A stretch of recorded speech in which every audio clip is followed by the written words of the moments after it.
Good evening and welcome to the Dollar Dogs and Beer podcast, coming at you tonight on a Wednesday instead of a Monday because, hey, we have to be different every now and then to keep things shaken up a little bit. So joining me tonight, we've got Joe as always. Jason is off tonight. He had a prior commitment and wasn't able to move his schedule. So Ronnie is stepping in to join. So we still have a Phillies presence here for our wonderful Phillies fans that like to listen in. Plus, Ronnie has he's coming off of finally picking up his first fantasy baseball win. Of course, it had to be against me because, of course, it did. So, we'll get into that later. Guys, how are you doing tonight, Ronnie? A lot better. I was sick all week last week. Yeah, allergies are something pretty damn fierce right now. I've been living on Allegra for quite a bit. Working outside doesn't help. Joe, how you doing? Yeah, hanging in kind of like I was last week. My ball team didn't help me all that much this week, so I'm trucking along. Can't give up yet. No, definitely not. All right, so Joe, what are you drinking tonight? Evan Williams and Mountain Dew, and as you can tell by my glass, I'm well on my way. So should make my Cubs rant fairly nice tonight. There we go. Ron, what you drinking tonight, bud? I am having a twisted tea half and half. All right, very nice. And I am having from UFO Brewing a triple berry, a little bit sour because I'm a little sour after last week.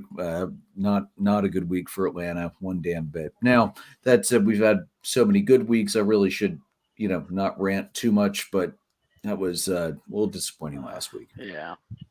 And it was also a 5-game week. I hate those. These 2-game miniseries just blow. They can go the hell away. All right, so let's roll into it tonight, guys. Mother's Day was on Sunday. I hope everybody who is able to spend some time with their mother did so, or whether it was go out to brunch, bring up some flowers, whatever. We always our boys always pick out flowers for my mom to plant. They do that when they pick them up during the week sometime. Always a good time. So MLB always does, special things on the day. So we had already seen the special edition caps. They were the white with the pink and the gray, which not the worst Mother's Day caps, not the best Mother's Day caps. They did work with some teams' uniforms quite nicely, though. We also had, all the pink accessories. You normally see the batting gloves, the sliding gloves, the wristbands, the compression sleeves, belts, shoes, and bats. Some of the players that go high cuff, they had the pink holiday socks, though a few wore the standard socks instead. You had pink colored eye black for a couple guys I saw. Most of the catchers wore pink masks and pink chest protectors. Now, guys, this was a fun little tidbit I pulled off of Paul Lucas and UniWatch. The Nationals were the only team all weekend to wear 2 different uniform combos, but they kept the same Mother's Day gear for both.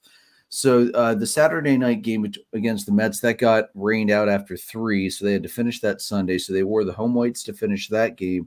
And then for the regular game, they switched over to the City Connect uniforms. And I got to say, guys, their City Connect uniforms with the Mother's Day caps, that was a really good that looked good. Probably the best of the combinations in the league as far as the cap uniform combo went. Also, the home plate umpires, they had the pink masks, wristbands, and they also had pink pens to make changes to the lineup cards. So, it's a relatively harmless merch dump as far as MLB merch dumps go. So I guess we should be thankful for that at least. All right, so moving on, more uniform news for this week. The Cincinnati Reds City Connect uniforms were released. These are the blackest uniforms that have been released in the City Connect lineup so far by far. They're described by the Reds as, quote, just as Cincinnati, the birthplace of professional baseball, sparked the passion of America's pastime, the Reds City Connect uniforms were developed to ignite the fire and pride in a new generation. Together, fueled by a collective energy, this city and this team are lighting the way to what comes next. Lots of capitalization in the press release. So looking at the cap, guys, it's a black cap, of course, with the stylized C. It's kind of similar to the wishbone C they use now. That's in red. It's comprised of 5 red lines with a thin red line around the base of the crown. That's kind of similar to the Field of Dreams throwback caps that they had last year, that they had that red line that went around the front. So that kind of got brought back. Of course, the cap logo's on the sleeve. It's not going to be on a consistent side because of the stupid advertising patch. The 5 lines are supposed to be quote-unquote wavelength lines, which according to Nike are lines that signify moving forward and lighting the way to what comes next. God, the drivel Nike comes up with to justify their stuff just never ceases to amaze me. Looking at the jersey, it's all black. Again, you have those 5 wavelength lines. They're on the sleeves as the striping. The word Cincy in black mixed case lettering on the chest, capital C-I, lowercase n, capital C-Y. Why they did that, who the hell knows? It's very hard to see. You can only see it because of a red and white black block shadowing effect. The upper left shadow is rendered in white, and the red is in the lower right. So it's supposed to be ghost lettering. The rear of the jersey has the numbers in the exact same style, but the names on the back are solid red, so at least you can see those. According to Major League Baseball, the lettering is meant to mimic illuminated neon lights with flashes of infrared red color, because as we all know, the human eyeball sees infrared so well. The pants are completely solid black. The only color is the MLB logo and the belt loop and the maker's mark and the 5 red stripes going down the side, which in the case of the pants, thank God for the stripes to break that up a little bit. The socks for the players that will go high cuffed, the stance socks, they're red with the wishbone C in the front. So before I rip into these, Joe, what do you think? The only thing that's good about these is the socks. This is absolute garbage. Absolute trash. It's just ridiculous. Like, don't break what's not broken. Don't try to go over the top with it. Just don't think too hard about it. I feel like sometimes they think too hard about it, some of these clubs and Nike, and I just thought it looked ridiculous. It's hard to make out what you're looking at. Yeah, you can't see anything. You know, to me, did they have some nice concepts? Sure. But it didn't result in anything that's appetizing to look at, much like their ball club, but who am I to brag at this point? Clubs aren't much better, so. But they're still better than that. Plus, Lodalo's hurt now, so Cincinnati's really down to 1 pitcher. Right. Ron, what did you think of these latest City Connect release? Yeah, we'll just leave it at that. What was your thoughts, man? I like it. I just don't like the ghost lettering. I wish they would have kept it like, red and white or, something in that nature. The ghost lettering just makes it hard to read out. Yeah. But I also like the fact that they put Cincy instead of like Cincinnati or the Reds on the front, because it, mixes it up and a lot of people know them by Cincy. So. Yeah, I don't have a problem with the Cincy word mark. I think the lowercase n in the middle is kind of dumb, but my problem is from more than 20 feet away, you're not going to see Cincy and you're not going to see the number on the back. Like, instead of trying to get cute with it, why not use that beautiful solid red color for, oh wait, what do they call? Oh, the Reds. Yeah, exactly. Like, come on. Why are you getting away? I'm going to be honest. I'm not a fan of teams that don't have black anywhere in their color palette, making a black uniform just for the hell of it. That is such a Nike thing to do. Look at Oregon. And the fact that Phil Knight dumps millions of dollars into their uniforms every year and they look worse and worse every year. But it's so damn dark. And as we've seen, a lot of these teams that have used a monocolor combination, they end up switching something at some point. The Dodgers, we went over this a couple weeks ago, they've made multiple changes and now are wearing white pants. The only mono black that I'm okay with so far is the White Sox because, oh wait, that's their primary color is black. So that made, perfect sense. I'm very, very underwhelmed by these uniforms. I really hope all the players go high cuffed, so you at least have the Red Sox to break that up. Because if you go low cuff and have the pajama effect, it's not a good looking uniform. I don't think. Yeah, those pants are terrible.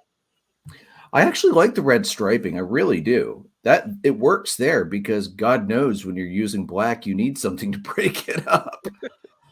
But yeah, this is definitely going to be solidly in the bottom third for me. Probably, honestly, in the bottom 5, maybe even bottom 2. It's not worse than the Dodgers.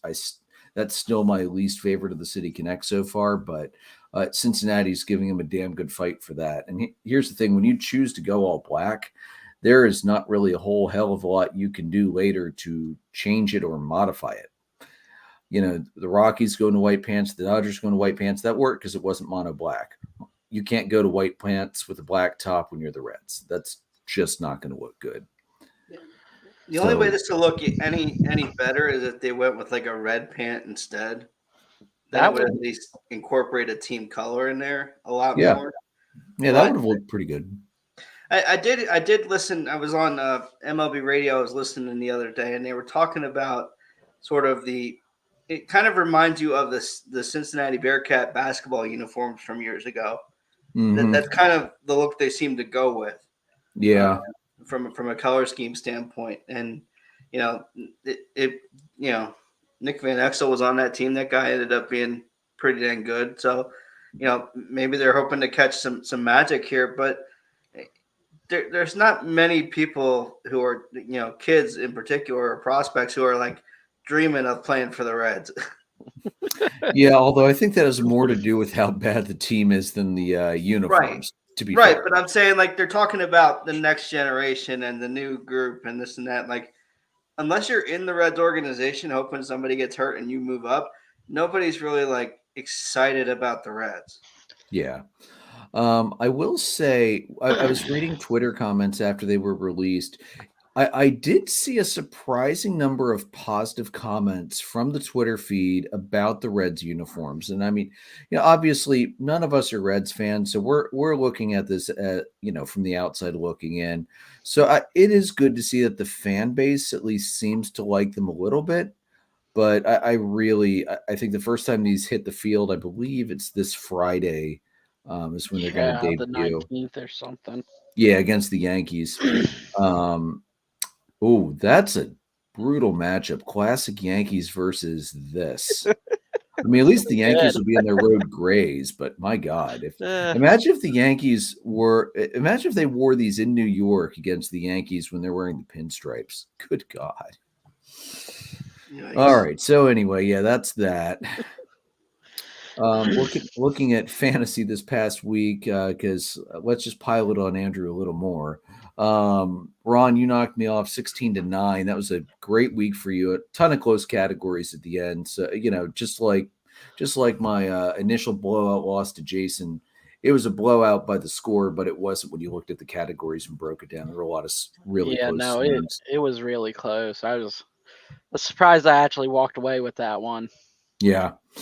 And then, Joe, you were leading all week until Sunday, unfortunately, when Jason came back to beat you 16-11. That was rough, dude. I thought you were going to pull that off because we need Jason to get knocked off. He hasn't lost yet, and we're all losing spots in the standings. I got that. Look, I mean, we had the week where the Cubs finally didn't hit. Yeah. The guys that I have from my team, and maybe, again, it's one of those weeks where having too many of your own team comes back to bite you. And quite frankly, my pitching, other than Steele, didn't really show up.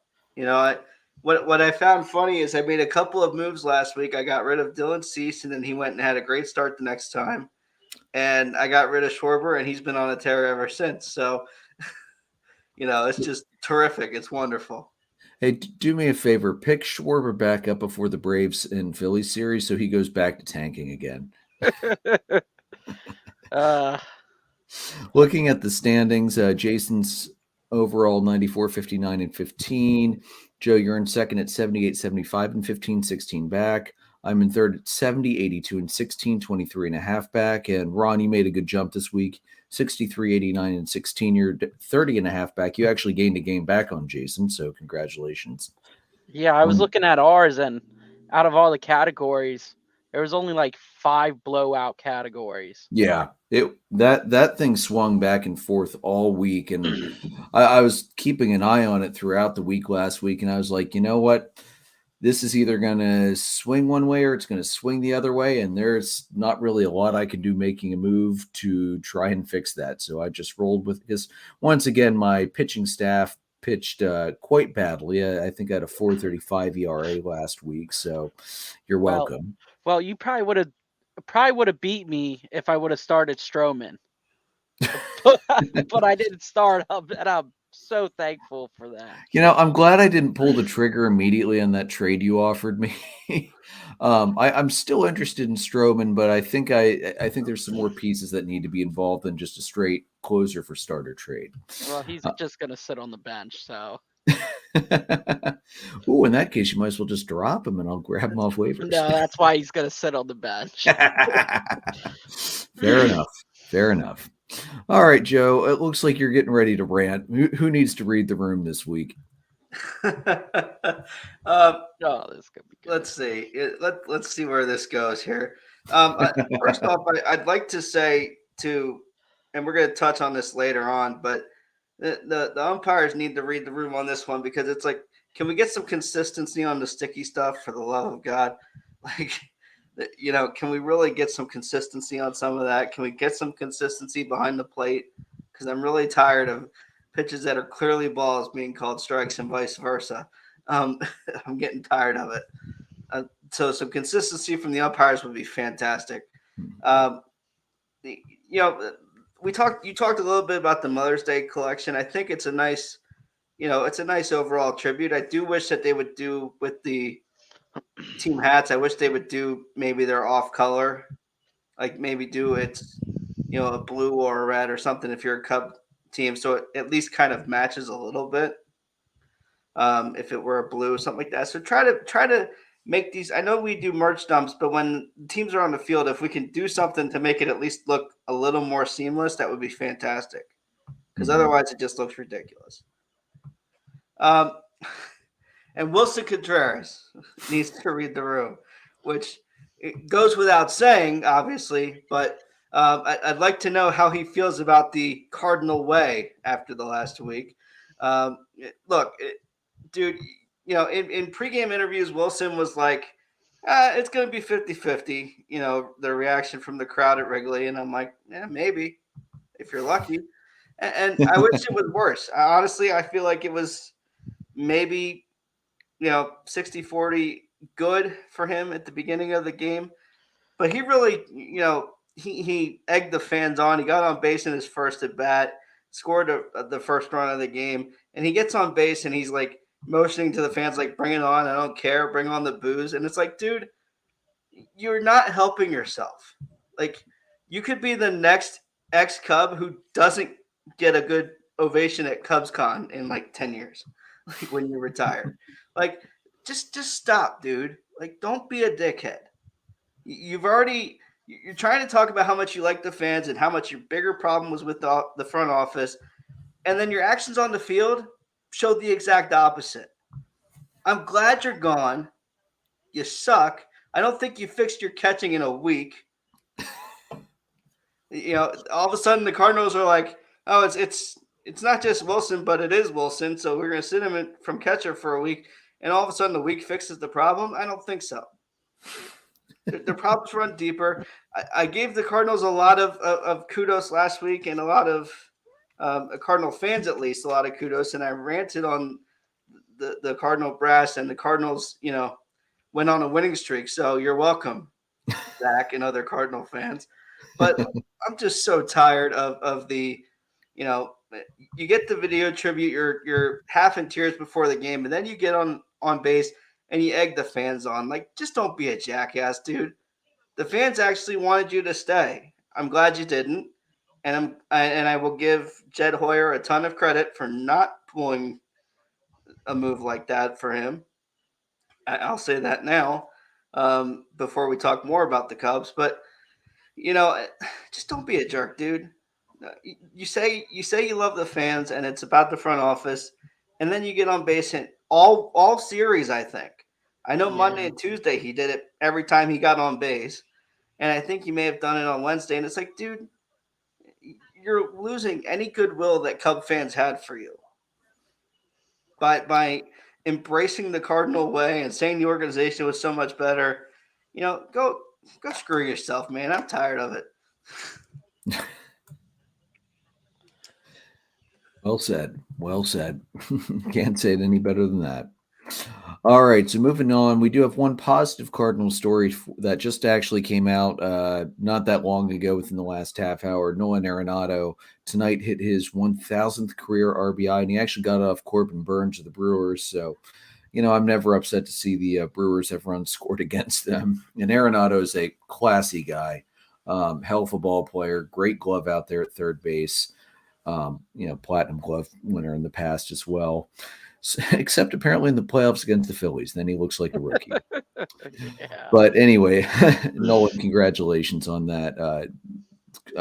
We'll keep watching for that next 1,000, and Joe's just going to hope it doesn't happen against Chicago.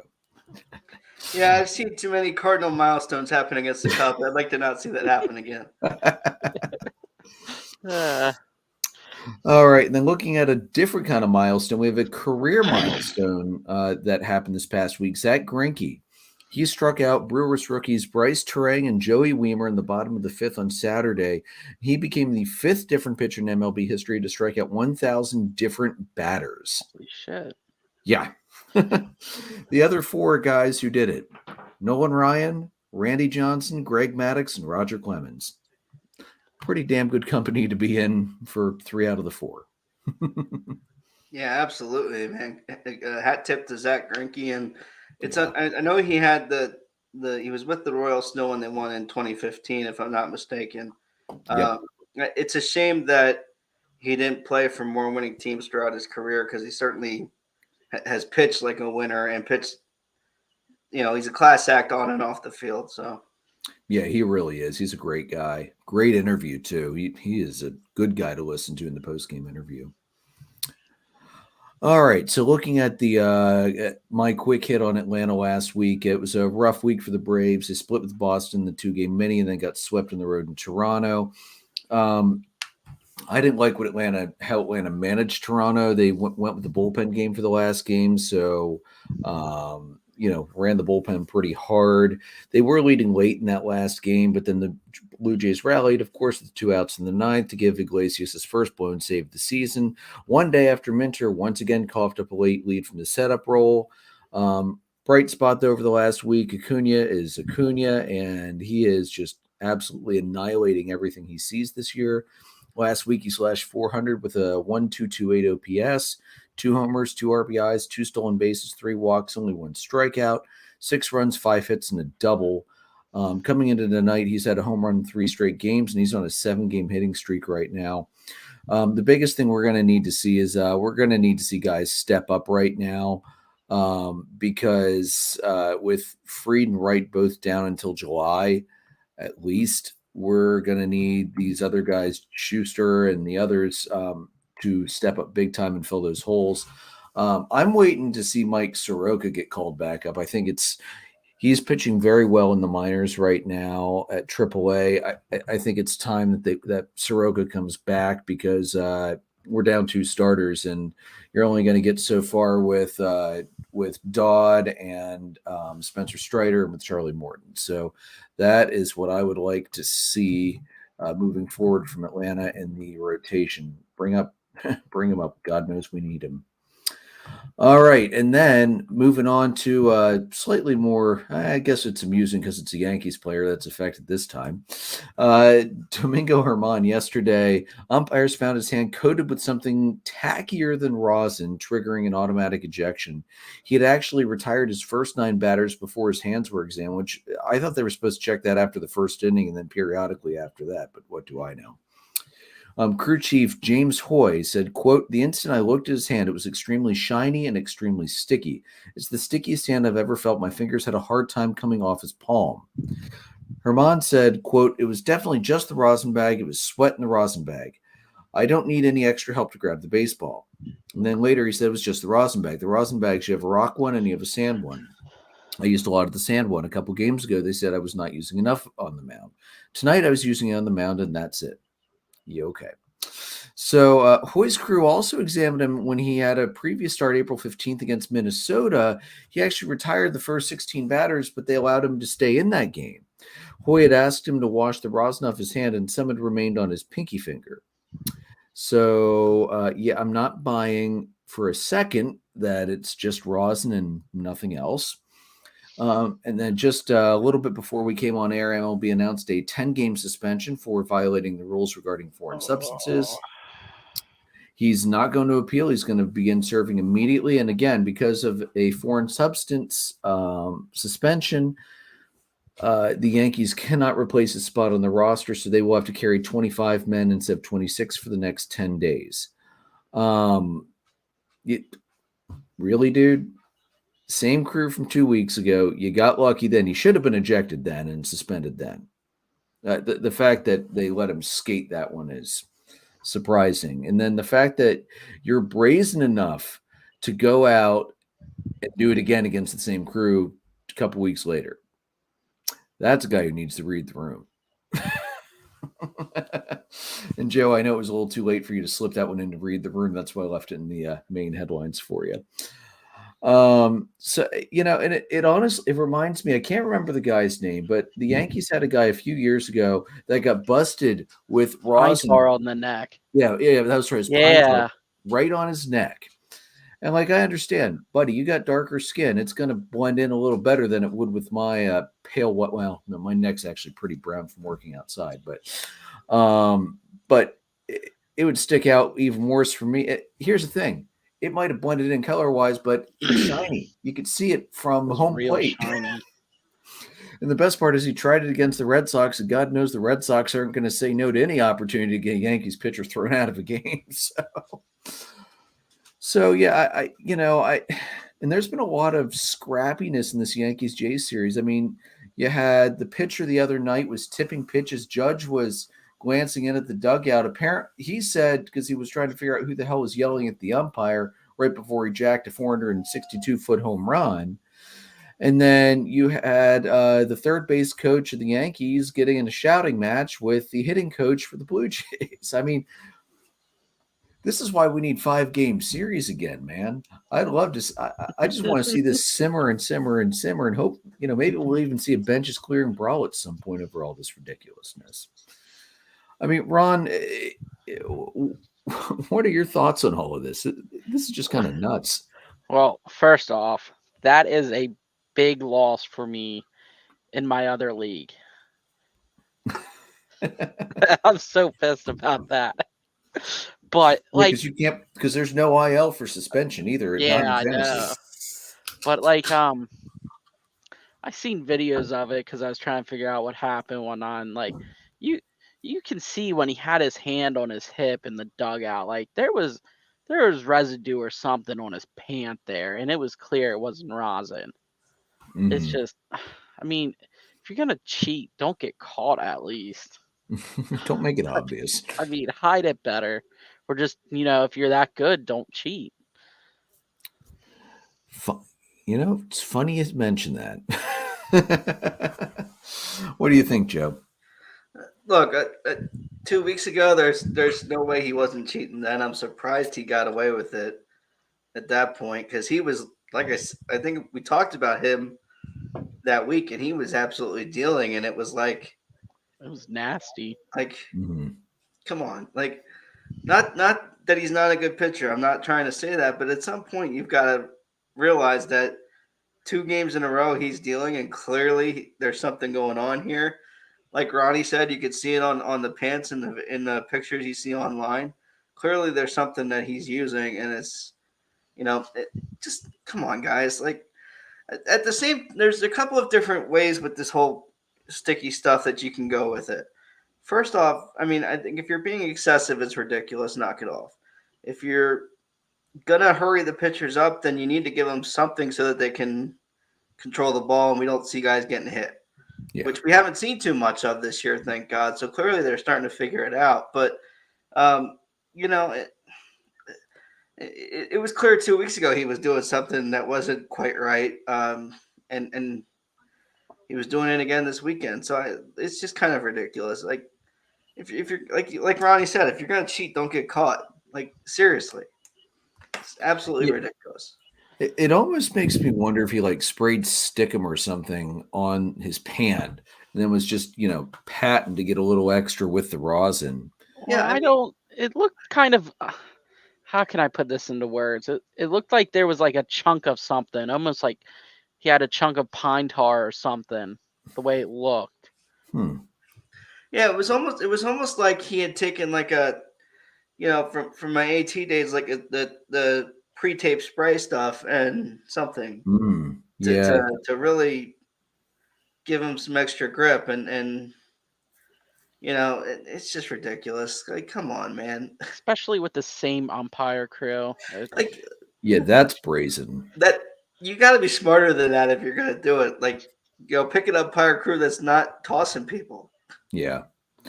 Although, hey, we can now finally say it's not the same umpire throwing all the sticky guys out of games now. That wasn't the same guy? No. Oh, okay.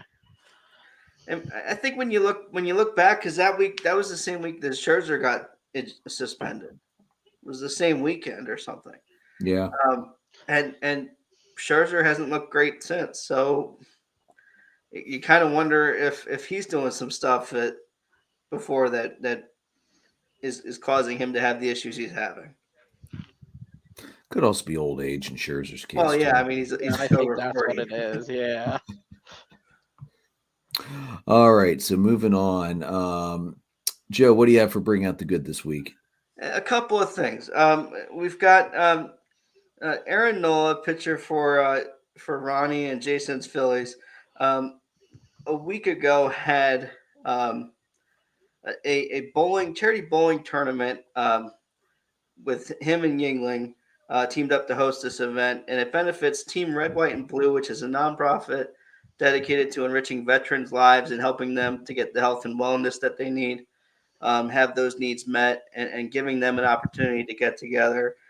From the pictures and the video, you saw a lot of Aaron's teammates helping him out and making appearances at that. I think Bryce was there. Yingling kicked in $55,000 this night, but the entire event raised $100K. So, you like seeing these guys doing great work, and hat tip to Aaron Nola for getting involved and making a difference in the lives of those who have been willing to put their lives on the line for us. So, hat tip awesome to Aaron Nola there. I think this is a charity he's done before, if I'm not mistaken. I think he does it almost every year. So good for him.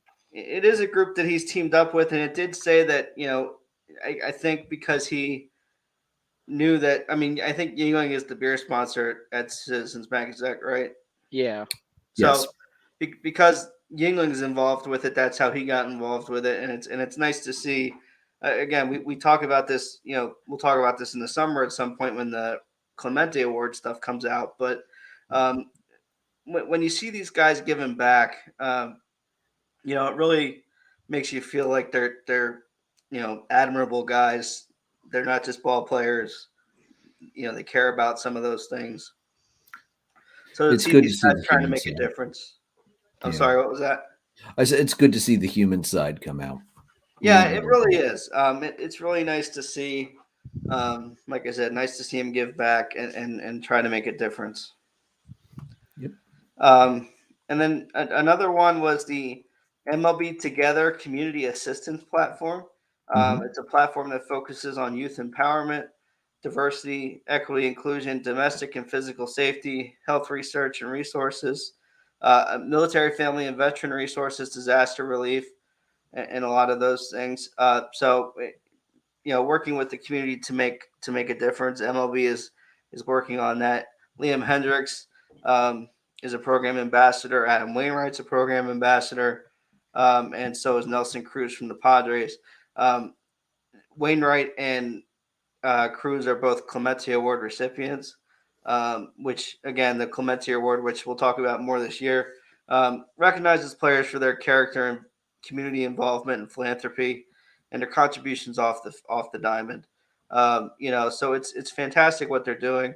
Manfred was quoted as saying, MLB Together represents the very best of what our sport means to our fans and our communities. Baseball's ability to bring people together through shared values and addressing common issues has helped secure the game's status within our culture. And they, again, disaster relief, they do a ton with that, mental health, wellness, bullying prevention, access to baseball and softball. So an organization that MLB has put together, working with the players to make a difference in the community. Again, something we love to see. And the last, bring out the good. It's a shame Jason's not here for this one too, but hat tip to the MLB umpiring groups for getting rid of Angel Hernandez. The fact that Angel Hernandez has only umped one game this year is definitely a bring out the good moment. Oh, now you spoke too soon. You watch. He'll be back next week now. Don't say that, Ronnie. Don't say I that. am so happy that he's not around. I mean, don't worry. He's got an heir to the throne. Buckner is not much better. So, Oh, no, he's yeah, terrible. you're not wrong about that. But yeah, it's nice to see Angel doing less screwing up behind home plate than he ever has before. So let's keep this trend going for as long as possible. Really wanted to see the automatic balls and strikes with him behind the plate to see how that would go. What do you mean that's a ball? All right, so Ronnie, how about them Phillies this past week? Yeah, how about those Phillies? God, they sucked this last week. I do have to give them, they didn't suck completely. It's just, their pitching is getting better. Thankfully, they got sent Feltner down to AAA. I'm not sure what they're going to do with his roster spot yet, but if they can get their bats behind their pitchers, they're a good team. That's the key, is like their bats aren't just getting hot. So, but one thing to bring up that happened during a Phillies game is Nick Castellanos hit a line drive and it struck the pitcher Ryan Feltner. Who was that? Who does he pitch for? I can't even remember. That's how bad these games were. Colorado. Yeah, that's right, Colorado. But line drive off the head, unfortunately, very scary. I even watched that game. It shook me up a little bit because having played baseball, even just in Little League and high school, even taking a line drive at third base, it hurts a lot. But having it come off your head, so I guess they pulled him out of the game. He was real shaken up. Turns out he has a skull fracture and a concussion. The fracture won't require surgery, and he was communicating with friends, family, teammates, coaches, and medical staff and everything. So that's a good sign, thankfully. Hopefully a quick recovery there and no serious damage. Yeah, I saw the replays of that, and my God, it's scary watching that kind of thing. Man, Harper said it right after the game. Thank God Castellanos didn't completely square up on that ball. Yeah, I think they said it was 92 miles an hour off the bat. Yeah, and if Castellanos had fully squared up on that, yeah, looking like 106 off the bat at least. Yeah. That's, for years now, MLB has been trying to figure out a way to make a cap with some kind of a protective shield in the front to at least provide a little bit of protection for the pitchers. And they've been resistant to it because it's, the weight up here, it throws them off when they're pitching. And they haven't really found a good compromise to that yet. Now, I know his was off the side, so a front shield wouldn't have helped anyway. Well, it's like in softball, a lot of slow pitch, like the pitchers wear pretty much a helmet with a mask on the front of it. Yeah. Why not try to maybe think of something in that general nature? Yeah. I don't know what the best solution is going to be, but I hope they keep looking towards one because you don't want to see guys getting hurt like this. And it's a freak accident, obviously. It's not something we're going to see all the time, but those comebackers to the mound, they come back hot. So. Yeah. All right, Joe, you ready to rant? Well, I mean, on the skull fracture front with Feltner, I mean, we wish him the best. I know that they've been doing some research on the hats themselves, not even a helmet, or a mask, but on adding extra padding inside the hat. Mm-hmm. Yeah. Again, does that throw off their weight distribution when they're trying to throw? Maybe it does. There's got to be something we can do to kind of put some extra safety measures in place, whatever that is. I mean, when Stanton took that ball off his face probably 4 or 5 years ago, you saw a lot of guys adopt the piece on the helmet that comes down. Mm-hmm. So, I mean, I'd like to see them come up with something, and whether what that is, I don't know 100%, but I know there's got to be something they can do. Yeah, definitely. Even if it's just telling pitchers to shut the hell up and deal with it, that might be what it takes. Or even something like what they wear in the NBA. A lot of the guys wear that, like the clear masks. Yeah, something like that in a way. Yeah. Although I got to tell you, in the middle of the summer, that would be awful. Well, yeah. So, yeah, there's got to be a solution. They need to figure it out. Maybe make it like the old Mighty Ducks masks where it's got the air holes in it instead. I don't know if that would provide enough protection or not, but anyway. All right, Joe, time for another Cubbies rant. Sure, let's get to it. Look, as I mentioned in Read the Room, a couple other Read the Rooms I wanted to add here. There was a college team I saw. The coach was fired after the players were found cheating with headset pieces. I forget what college off the top of my head now, but there was a college team where they got caught with headsets and a couple of the players, and it's just, come on, guys, like it's unacceptable. We the Astros still haven't, from a reputation standpoint, recovered from their nonsense, and these kids should know better than that. The coaching should know better than that. The coach was, like I said, immediately forced to resign or something to that effect after they were busted. And again, it sort of, I guess, the devil's advocate of this is, if you're going to cheat, at least win the ball game. It was Atlanta Cap. Yeah, something like that. Atlantic Cap Community College. That's what it was. Sure. That's what it was, and it was like they had headsets in, and then they lose the game, and you're like, if you're gonna cheat, win the game. Yeah, exactly. Seriously. Well, and that's the thing that's always driven me nuts. Like, just because I know what pitch is incoming doesn't mean I'm gonna have a better chance at hitting it. It's not like they're telling me, oh, it's coming right down the middle, or it's still gonna miss.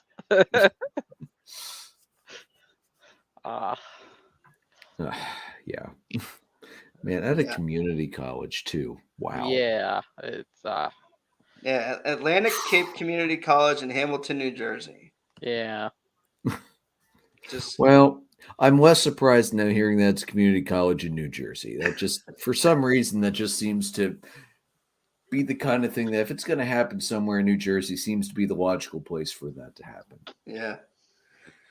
And the other Read the Room kind of ties into the Cubs, because I've seen it a lot with the Cubs TV broadcast. Can these broadcast channels with the the home feeds and all of that, can we seriously, like, stop with all of the extra packages?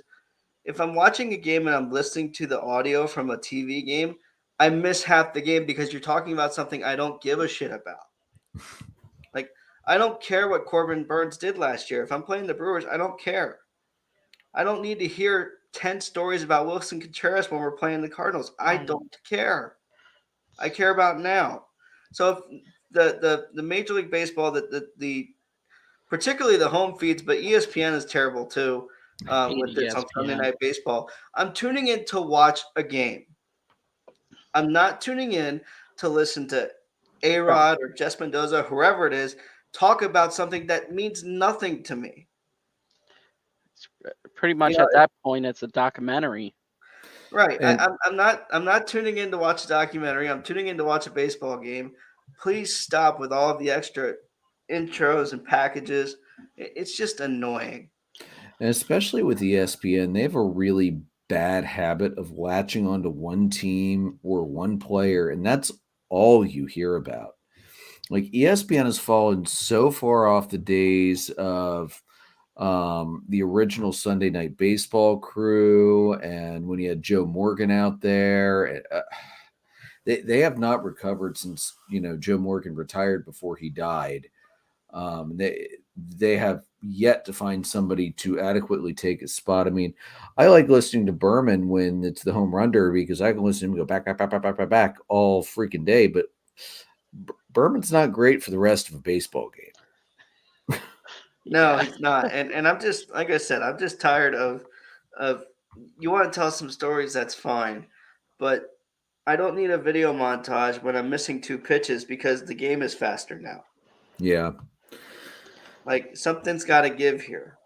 And Marquis is guilty of that a lot, and it's just annoying. And the other thing too is when you're watching a home feed, like when you listen to the Nationals are extreme are the extreme on this. But when you listen to the Nationals announcers on radio and TV, they are 100% in the bag, 120% in the bag for the Nationals. Yeah. Marquee Network is the primary network for the Chicago Cubs. Can I get a little fan attitude here besides Rick Sutcliffe? Can I get a little, this is so freaking stupid Yeah. out of some of these guys? It's annoying when the home announcers, and I'm like you said, like I said, I'm watching the Cubs game and I don't hear the frustration that I should be hearing. Yeah, that's why I really like what Atlanta has now. It sucked to lose Chip to the Cardinals, but Brandon Gadan has done a great job stepping in for him. He's in Atlanta, either an Atlanta or a Georgia native. I can't remember if he was native to the city originally or not, but he and Jeff Francoeur and Peter Moylan, when he is on, have very quickly got some real nice symmetry. And that's why I like when Frenchie's on, because when things are not going well in a game and a player is not doing well, Frenchie will be pretty quick to point that out, and he's diplomatic about it most of the time. But boy, if you hit the platinum sombrero striking out that game, it's all over. Like it's Phillies traditionally, especially in the Comcast network, they are extremely homer as well. But you do want a little bit of that. You don't want all homer and nothing else, because if the other team's just kicking your ass because they're having a great game, it's okay to say, hey, these guys are having a great game, rather than just talk about your guys and everything else. You have to know where that balance point is, and I feel like that's slowly becoming a lost art in broadcasting these days. Yeah, I mean, you want to be excited. Like when Morel comes up last week and gets a home run, I want the TV guys to be pumped up about that. And part of it, I think, is because Boog Shambi does a ton of national telecasts, and that's probably the way he has to kind of channel his skill set. But like, you want a little bit more of that homerish feel, not 130,000% like the Nationals or even the Phillies sometimes, but like at least something. You want to feel like your broadcasting crew cares about this club, and whatever that club is, whether it's my Cubs, whether it's the Braves, whether it's the Phillies, whether it's the Mets. You want to feel like they care. Like they're in it with you as a fan as you roll through the year. So that's the last time I read the room crap. I'm so tired of the storytelling, and it takes away from the game. And then a little homerish stuff would be nice once in a while. And this, honestly, Joe, this is why, and a lot of times the radio broadcasts are better than the TV broadcast, because the radio guys know how to paint the picture without launching off into a 5-minute tangent away from everything, because they know, oh, wait, I can't see anything. You need to keep me engaged and paint a picture in my freaking head. I've always wondered what it would be like to have a game where you put the TV guys on the radio and bring the radio guys to TV, just to switch it up and see what that would be like. I'd be really curious to watch a game like that. Well, the Phillies did that a couple times last year. I forget who. I think John Kruk had to be off or something like that, and Mara Jr. Thank God wasn't available. He's just annoying to listen to. Yes, And he is. the radio broadcaster Scott came over and he was doing it, and it was really good. Yeah, never doubt those radio guys, man. They know what they're doing. Yeah, with the Cubs, Pat Hughes does, I think, at least 1 or 2 games a week on TV. And typically it's Sunday because Shambi's got the night game on ESPN, whether it's on radio or TV. But he brings like you said, that stylistic approach to it. He's telling stories. The way he does uniform descriptions is a joy to listen to. Every little thing. It's a little bit more of that and a little less of the, special video packages would be fantastic. Yeah, exactly. All right. So now how about the rest of the Cubs week? Sure. So the Cubs, rough week, as I kind of mentioned. They lose 2 of 3 to the Cardinals.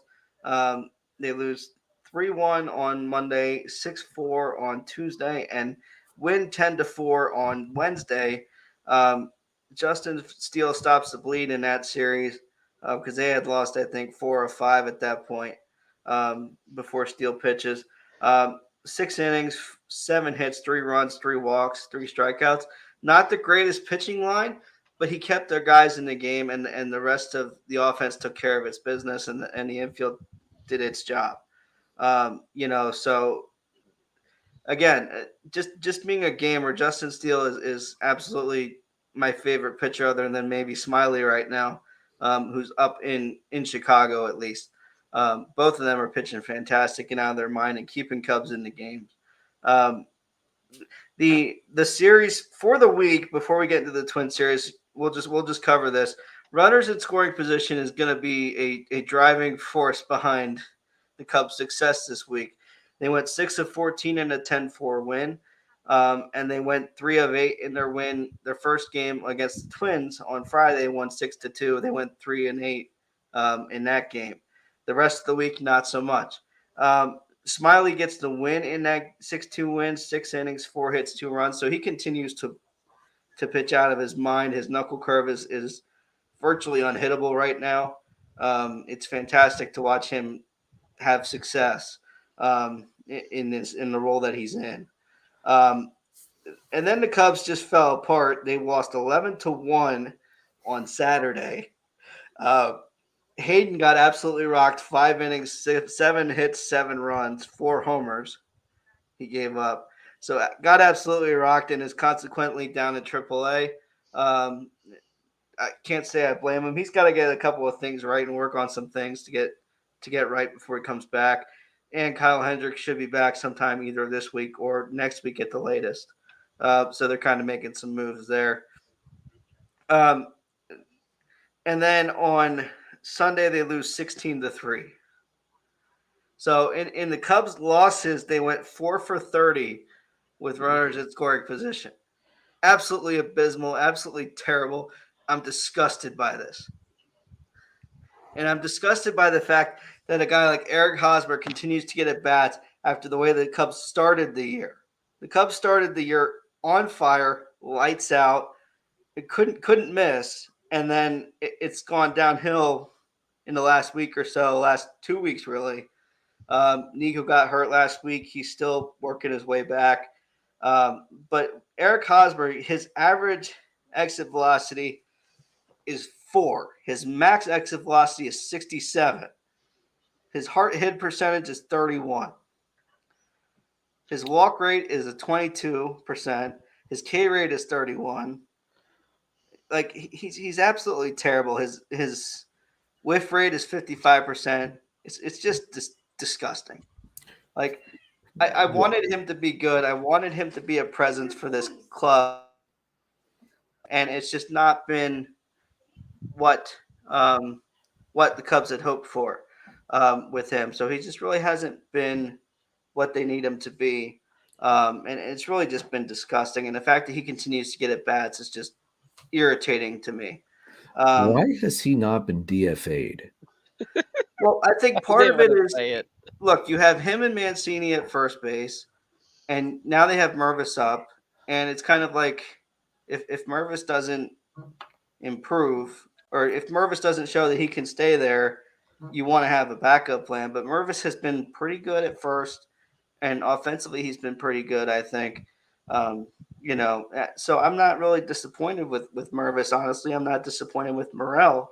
I'm disappointed with the manager who continues to disappoint me daily. It feels like at this point. Um, Tucker Barnhart has a 208 average and 3 RBIs on the year. They're absolutely they don't win when he's in the lineup.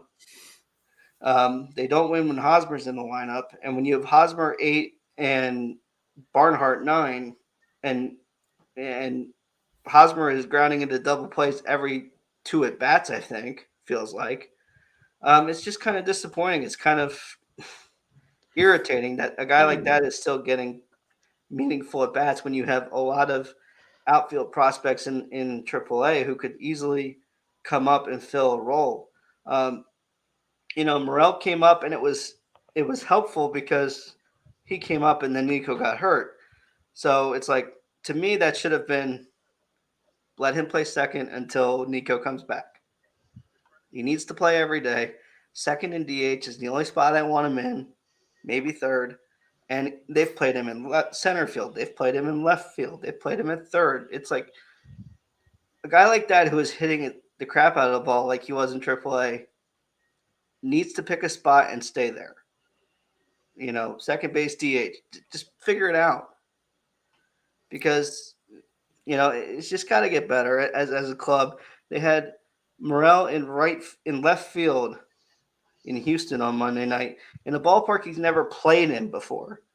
In a position he's played 9 total innings at the minor and major league level. Like, that's not a spot for him in a park he's never played in before. Yeah, that's not. The ball gets over his head, 2 runs score, and then another run or 2 scores after that. Like, there's no reason for him to be in left field when you have guys like Nelson Velasquez sitting in AAA because they don't have enough time to get him at bats, with Ian Happ playing every day, Belger playing out of his mind, and Suzuki trying to get right. It's just kind of frustrating that they have all these extra infielders that they're not using properly, and you've got outfield prospects in AAA kind of just sitting there. Let me ask you this, Joe. How long until David Ross gets fired? I'm kind of conflicted on this one because, I thought he was going to get let go years ago, and I kind of advocated for such a lot before last year. Last year was kind of a let's feel out some of these young guys and see what we have for the future. And the Cubs made a lot of good moves in the offseason. But I wasn't a huge fan of Ross to begin with. I still kind of stand by that. He has good qualities, but in-game management is not his strong set. Player development is this guy's strong set. This guy can develop players like it's none of his business. He's absolutely excellent at that. He's pretty good at developing pitching, but he's not good at managing either of those. I think, if anything, he should have started out as a bench coach before becoming a manager. Well, I wish he would have, but unfortunately, I think, the Cubs got caught up in some of the World Series hero crap and stuff like that, and did I think Madden needed to leave? Absolutely. I think Madden's time was definitely over. But do I think David Ross was the answer? No. Do I still think he's the answer? No. But this is the first year that you're really getting to judge him based on what we have and a lot of talent that's in and locked in long term. So, if they can turn this around, then he probably stays for another year or two. if they can't turn this around, then I think you've got to get another voice in there. I don't know who it is, but I just feel like he's just not. Like I said, he's great on development, but he's not great on managing the game and picking the right matchups. And it's just irritating to watch a catcher who was as good as he was as a catcher not know how to manage a bullpen. I don't understand it. Yeah. I don't understand it. And we've noted this before. Former catchers that cannot manage a pitching staff to save their life. Joe Girardi as well. Yeah. Well, there you guys go. There's his replacement. Get the hell out of here. Joe's like, if I had access, Ronnie, on if I had primary access to the feed right now, Ronnie is gone. Yeah, just looking at some of Hosmer's numbers, some of his advanced numbers this year, a 2% home run percentage, which is a little under his career average of 2.8.